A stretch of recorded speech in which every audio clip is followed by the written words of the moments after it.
जय माता दी। माँ कूष्मांडा की पूजा से आपको रोगों से मुक्ति, दीर्घायु, समृद्धि की प्राप्ति हो। आप और आपके परिवारजनों को माँ कूष्मांडा की पूजा की मंगल शुभकामनाएं। आज सुनिए नवरात्रि के चौथे दिन पूजी जाने वाली माँ कूष्मांडा की संपूर्ण कथा। माँ कूष्मांडा अष्टभुजाओं वाली देवी कहलाती हैं। मान्यता है कि नवरात्रि के चौथे दिन माँ कूष्मांडा की पूजा करने वाले भक्त की सारी मनोकामनाएं पूरी हो जाती हैं। भक्तों को सुख सौभाग्य की प्राप्ति होती है। यदि पढ़ने वाले छात्र देवी कूष्मांडा की पूजा करें तो उनके बुद्धि और विवेक में भी वृद्धि होती है। माँ कूष्मांडा भक्तों को रोग, शोक, विनाश से मुक्त करके उन्हें आयु, यश, बल और बुद्धि प्रदान करती हैं। माँ कूष्मांडा शेर पर सवारी करते हुए प्रकट होती हैं। अष्टभुजाधारी माँ मस्तक पर रत्न जड़ित मुकुट धारण करती हैं और अत्यंत दिव्य रूप से सुशोभित होती हैं। माँ कूष्मांडा ने अपनी अष्टभुजाओं में कमंडल, कलश, कमल, सुदर्शन चक्र, गदा, धनुष, बाण और अक्षमाला धारण किया हुआ है। माँ कूष्मांडा का ये रूप भक्तों को जीवन शक्ति प्रदान करने वाला माना गया है। अब आप सभी माँ कूष्मांडा का ध्यान करते हुए माँ कूष्मांडा के प्रति अटूट श्रद्धा, भक्तिभाव के साथ इस दिव्य और परम पुण्यदायी कथा का रसपान कीजिए। सभी मिलकर प्रेम से बोलिए कूष्मांडा माता की जय। किसी देश में सुशील नाम का एक निर्धन ब्राह्मण रहा करता था। हर दिन मिलने वाली भिक्षा से ही वह अपने परिवार का पेट पालता था। उसका परिवार बहुत बड़ा था, इसलिए वह प्रातःकाल होते ही भिक्षा मांगने के लिए घर से निकल जाता और शाम होने पर लौट कर आता। फिर देवताओं, पितरों और माँ दुर्गा के साथ ही अतिथियों की पूजा करने के बाद, आश्रित जनों को खिलाने के बाद ही वह खुद भोजन ग्रहण किया करता था। इस प्रकार भिक्षा को वह भगवान का प्रसाद समझकर ग्रहण करता और इतना दुखी होने पर भी वह दूसरों की सहायता के लिए सदा तैयार रहा करता था। गरीबी के कारण उसका मन दुखी रहता था, फिर भी वह सदैव धर्म कर्म में लगा रहता और अपनी इंद्रियों को उसने अपने वश में रखा था। इसलिए वह सदाचारी, धर्मात्मा और सत्यवादी था। उसके हृदय में कभी भी अहंकार, क्रोध या ईर्ष्या जैसे बुरे विचार उत्पन्न ही नहीं होते थे।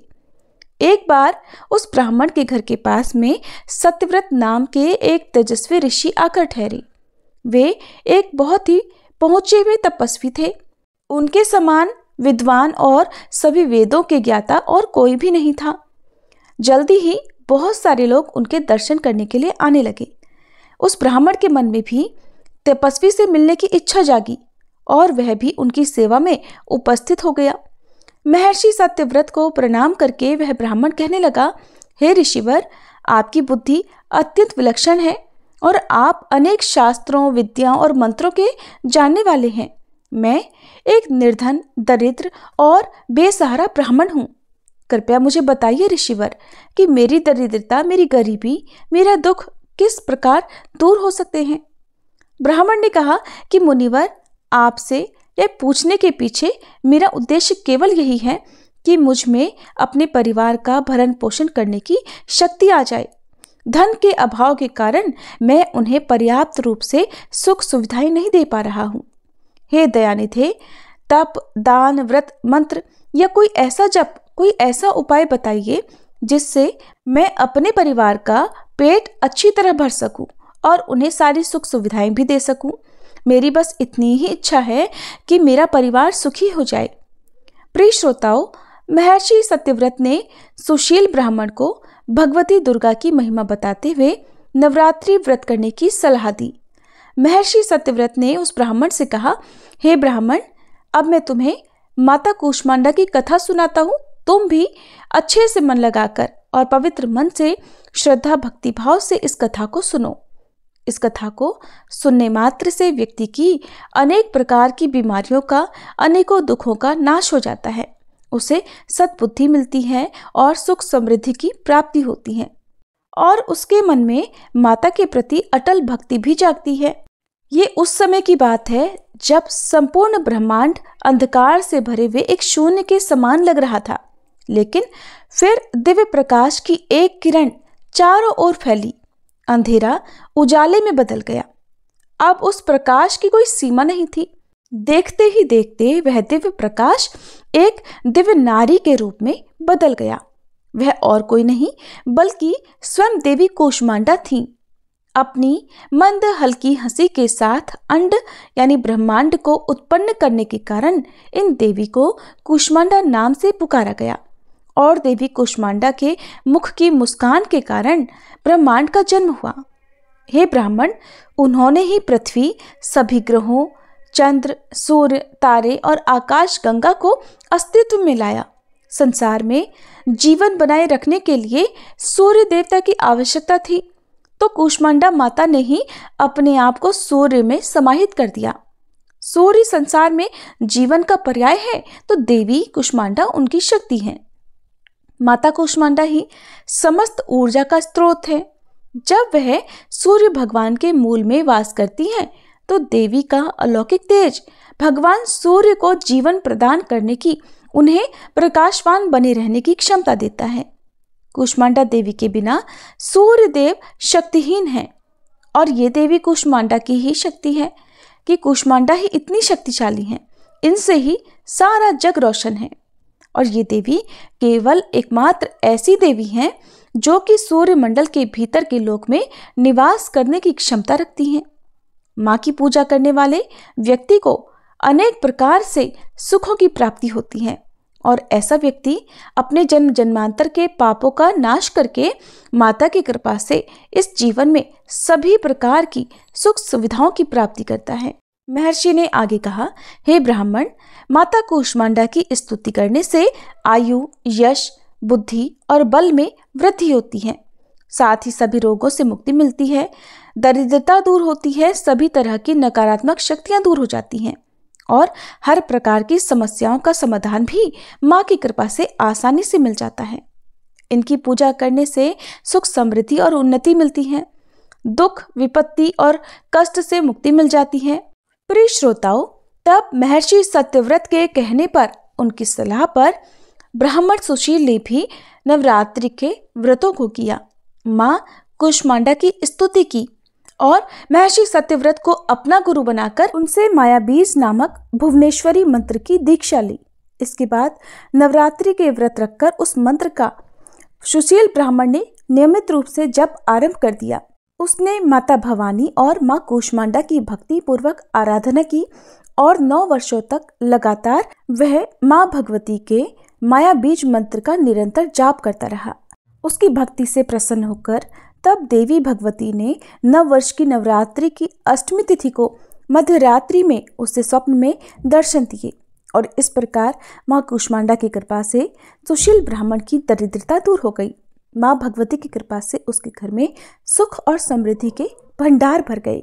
सभी मिलकर प्रेम से बोलिए, कूष्मांडा मैया की जय।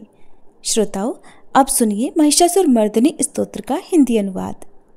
हे हिमालय राज की पुत्री, हे गिरिजा देवी, विश्व को आनंदित करने वाली देवी, नंदीगणों द्वारा पूजित, गिरिश्रेष्ठ विंध्याचल के शिखर पर निवास करने वाली देवी, अपनी लीला से भगवान श्री विष्णु को प्रसन्न करने वाली, इंद्रदेव के द्वारा नमस्कृत, भगवान नीलकंठ की पत्नी, विश्व में विशाल कुटुंब वाली और विश्व को संपन्नता देने वाली, हे महिषासुर का मर्दन करने वाली भगवती, अपने बालों की लता से आकर्षित करने वाली पर्वत की पुत्री, आपकी जय हो, जय हो, जय हो। देवों को वरदान देने वाली, दुर्धर और दुर्मुख असुरों को मारने वाली और स्वयं में ही हर्षित रहने वाली, तीनों लोकों का पोषण करने वाली, शंकर जी को संतुष्ट करने वाली, पापों को हरने वाली और घोर गर्जना करने वाली, दानवों पर क्रोध करने वाली, अहंकारियों के घमंड को सुखा देने वाली, समुद्र की पुत्री, हे महिषासुर का मर्दन करने वाली, अपने बालों की लता से आकर्षित करने वाली पर्वत की पुत्री, आपकी जय हो, जय हो, जय हो।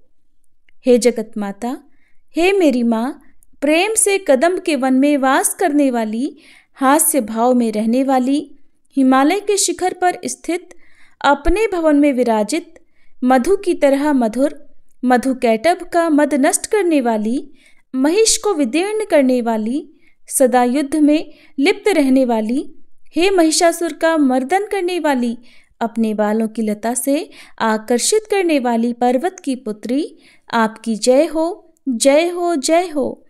शत्रुओं के हाथियों की सूंड काटने वाली और उनके 100 टुकड़े करने वाली, जिनका सिंह शत्रुओं के हाथियों के सर अलग अलग टुकड़े कर देता है, अपनी भुजाओं के अस्त्रों से चंड और मुंड के शीश काटने वाली, हे महिषासुर का मर्दन करने वाली और अपने बालों की लता से आकर्षित करने वाली पर्वत की पुत्री, आपकी जय हो, जय हो, जय हो। रण में मदोन्मत्त शत्रुओं का वध करने वाली, अजर अविनाशी शक्तियां धारण करने वाली, प्रमथनाथ अर्थात शिवजी की चतुराई जानकर उन्हें अपना दूत बनाने वाली, दुर्मति और बुरे विचार वाले दानव के दूत के प्रस्ताव का अंत करने वाली, हे महिषासुर का मर्दन करने वाली, अपने बालों की लता से आकर्षित करने वाली पर्वत की पुत्री, आपकी जय हो, जय हो, जय हो। शरणागत शत्रुओं की पत्नियों के आग्रह पर उन्हें अभयदान देने वाली, तीनों लोकों को पीड़ित करने वाले, दैत्यों पर प्रहार करने योग्य त्रिशूल धारण करने वाली, देवताओं की दुंदुभी से दुमी दुमी की ध्वनि को सभी दिशाओं में व्याप्त करने वाली, हे महिषासुर का मर्दन करने वाली, अपने बालों की लता से आकर्षित करने वाली पर्वत की पुत्री, आपकी जय हो, जय हो, जय हो। मात्र अपनी हुंकार से धूम्र लोचन राक्षस को धूम्र अर्थात धुएं के समान भस्म करने वाली, युद्ध में कुपित रक्तबीज के रक्त से उत्पन्न अन्य रक्त बीजों का रक्त पीने वाली, शुंभ और निशुंभ दैत्यों की बलि से शिवजी और भूत प्रेतों को तृप्त करने वाली, हे महिषासुर का मर्दन करने वाली, अपनी बालों की लता से आकर्षित करने वाली पर्वत की पुत्री, आपकी जय हो, जय हो, जय हो। युद्ध भूमि में जिनके हाथों के कंगन धनुष के समान चमकते हैं, जिनके सोने के तीर शत्रुओं को विदीर्ण करके लाल हो जाते हैं और उनकी चीखें निकालते हैं, चारों प्रकार की सेनाओं, हाथी, घोड़ा, पैदल, रथ का संहार करने वाली, अनेक प्रकार की ध्वनि करने वाले, बटुकों को उत्पन्न करने वाली, हे महिषासुर का मर्दन करने वाली, अपने बालों की लता से आकर्षित करने वाली पर्वत की पुत्री, आपकी जय हो, जय हो, जय हो। देवांगनाओं के तत् था थेई थेई आदि शब्दों से युक्त भावमय नृत्य में मग्न रहने वाली, कु कुथ अड्डी विभिन्न प्रकार की मात्राओं वाले ताल वाले स्वर्गीय गीतों को सुनने में लीन, मृदंग की धू धुकुट धीमी धीमी आदि गंभीर ध्वनि सुनने में लिप्त रहने वाली, हे महिषासुर का मर्दन करने वाली, अपने बालों की लता से आकर्षित करने वाली पर्वत की पुत्री, आपकी जय हो, जय हो, जय हो। जय जयकार करने और स्तुति करने वाले, समस्त विश्व के द्वारा नमस्कृत, अपने नुपुर के झंझन और झिमझिम शब्दों से भूतपति महादेव को मोहित करने वाली, नटी नटों के नायक अर्धनारीश्वर के नृत्य से सुशोभित नाट्य में तल्लीन रहने वाली, हे महिषासुर का मर्दन करने वाली, अपने बालों की लता से आकर्षित करने वाली पर्वत की पुत्री, आपकी जय हो, जय हो, जय हो। आकर्षक कांति के साथ अति सुंदर मन से युक्त और रात्रि के आश्रय अर्थात चंद्रदेव की आभा को अपने चेहरे की सुंदरता से फीका करने वाली, काले भंवरों के समान सुंदर नेत्रों वाली, हे महिषासुर का मर्दन करने वाली, अपने बालों की लता से आकर्षित करने वाली पर्वत की पुत्री, आपकी जय हो, जय हो, जय हो। महायोद्धाओं से युद्ध में चमेली के पुष्पों की तरह कोमल स्त्रियों के साथ रहने वाली तथा चमेली की लताओं की तरह कोमल भील स्त्रियों से जो झिंगुरों के झुंड की तरह घिरी हुई हैं, चेहरे पर उल्लास से उत्पन्न उषा काल के सूर्य और खिले हुए लाल पुष्प के समान मुस्कान वाली, हे महिषासुर का मर्दन करने वाली, अपने बालों की लता से आकर्षित करने वाली पर्वत की पुत्री, आपकी जय हो, जय हो, जय हो। जिसके कानों से लगातार मद बहता रहता है, उस हाथी के समान उत्तेजित हे गजेश्वरी, तीनों लोकों के आभूषण, रूप, सौंदर्य, शक्ति और कलाओं से सुशोभित हे राजपुत्री, सुंदर मुस्कान वाली स्त्रियों को पाने के लिए मन में मोह उत्पन्न करने वाली मनमथ की पुत्री के समान, हे महिषासुर का मर्दन करने वाली, अपने बालों की लता से आकर्षित करने वाली पर्वत की पुत्री, आपकी जय हो, जय हो, जय हो। जिनका कमलदल के समान कोमल, स्वच्छ और कांति से युक्त मस्तक है, हंसों के समान जिनकी चाल है, जिनसे सभी कलाओं का उद्भव हुआ है, जिनके बालों में भंवरों से घिरे कुमुदनी के पुष्प और बकुल पुष्प सुशोभित हैं, उन महिषासुर का मर्दन करने वाली, अपने बालों की लता से आकर्षित करने वाली पर्वत की पुत्री, जय हो, जय हो, जय हो। जिनके हाथों की मुरली से बहने वाली ध्वनि से कोयल की आवाज भी लज्जित हो जाती है, जो खिले हुए फूलों से रंगीन पर्वतों से विचरती हुई पुलिंद जनजाति की स्त्रियों के साथ मनोहर गीत गाती हैं, जो सद्गुणों से संपन्न शबरी जाति की स्त्रियों के साथ खेलती हैं, उन महिषासुर का मर्दन करने वाली, अपने बालों की लता से आकर्षित करने वाली पर्वत की पुत्री, आपकी जय हो, जय हो, जय हो।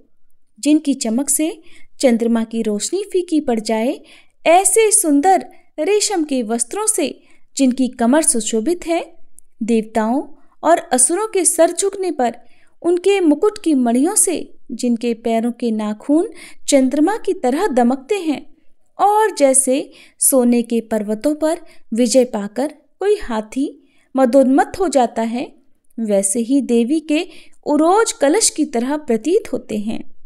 ऐसी हे महिषासुर का मर्दन करने वाली, अपने बालों की लता से आकर्षित करने वाली पर्वत की पुत्री, आपकी जय हो, जय हो, जय हो। सहस्त्रों दैत्यों के सहस्त्रों हाथों से सहस्त्रों युद्ध जीतने वाली और सहस्त्रों हाथों से पूजित सुर तारक उत्पन्न करने वाली, उसका तारकासुर के साथ युद्ध कराने वाली, राजा सुरथ और समाधि नामक वैश्य की भक्ति से समान रूप से संतुष्ट होने वाली, हे महिषासुर का मर्दन करने वाली, बालों की लता से आकर्षित करने वाली पर्वत की पुत्री, आपकी जय हो, जय हो, जय हो। जो भी आपके दयामय पद कमलों की सेवा करता है, हे कमले, वह व्यक्ति कमल निवास कैसे न बने।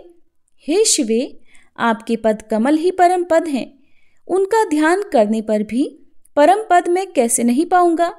हे महिषासुर का मर्दन करने वाली, बालों की लता से आकर्षित करने वाली पर्वत की पुत्री, आपकी जय हो, जय हो, जय हो। सोने के समान चमकते हुए नदी के जल से जो आपके रंग भवन में छिड़काव करेगा, वो इंद्राणी के वक्ष से आलिंगित होने वाले इंद्र के समान सुखानुभूति को क्यों नहीं पाएगा। हे वाणी, हे महासरस्वते, आप में मांगल्य का निवास है, मैं आपके चरणों की शरण लेता हूँ। हे महिषासुर का मर्दन करने वाली, बालों की लता से आकर्षित करने वाली पर्वत की पुत्री, आपकी जय हो, जय हो, जय हो। आपका निर्मल चंद्र समान मुख चंद्रमा का निवास है, जो सभी अशुद्धियों को दूर कर देता है। नहीं तो क्यों मेरा मन इंद्रपुरी की सुंदर स्त्रियों से विमुख हो गया है।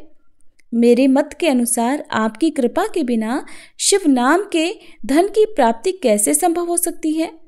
हे महिषासुर का मर्दन करने वाली, बालों की लता से आकर्षित करने वाली पर्वत की पुत्री, आपकी जय हो, जय हो, जय हो। हे दीनों पर दया करने वाली उमा, मुझ पर भी दया कर ही दो। हे जगत जननी, जैसे आप दया की वर्षा करती हो, वैसे ही तीरों की भी वर्षा करती हो, इसलिए इस समय जैसा आपको उचित लगे वैसा करो, मेरे पाप और ताप दूर कर दो। हे महिषासुर का मर्दन करने वाली, बालों की लता से आकर्षित करने वाली पर्वत की पुत्री, आपकी जय हो, जय हो, जय हो। प्रिय भक्तजनों, अब हम सभी मिलकर माता रानी से क्षमा याचना करते हैं। ताकि हमारे द्वारा हुई किसी भी गलती के लिए माता रानी हमें क्षमा कर सकें। हे परमेश्वरी, मेरे द्वारा रात दिन सहस्त्रों अपराध होते रहे हैं, अतः आप मुझे अपनी सेवक समझकर कृपा पूर्वक मेरे उन अपराधों को क्षमा करो। न तो मैं आह्वान करना ही जानती हूँ, न विसर्जन करना ही जानती हूँ, और न पूजा ही करना जानती हूँ। हे परमेश्वरी, मुझे क्षमा करो। हे सुरेश्वरी, मैंने जो मंत्रहीन, क्रियाहीन और भक्तिहीन पूजन किया है वह सब आपकी दया से पूर्ण हो। सैकड़ों अपराध करके भी भक्त आपकी शरण में आकर केवल जगदम्ब कहकर ही मोक्ष को प्राप्त करते हैं, जिसे ब्रह्मादि देवगण भी पाने में असमर्थ होते हैं। हे जगदम्बिके, मैं अपराधी हूँ, किंतु आपकी शरण में आई हूँ, अतः इस समय मैं दया की पात्र हूँ। आप जैसा चाहो वैसा करो। अज्ञानवश या बुद्धि भ्रम होने के कारण भूल से मैंने जो कुछ भी कम या अधिक कर दिया हो, हे देवी, हे परमेश्वरी, सब अपराध क्षमा करो और प्रसन्न हो। हे जगन्माता, हे कामेश्वरी, सच्चिदानंद स्वरूपिणी परमेश्वरी, आप प्रेम पूर्वक मेरी यह पूजा स्वीकार करो और मुझ पर प्रसन्न हो। आप गुप्त से भी गुप्त वस्तु की रक्षा करने वाली हो।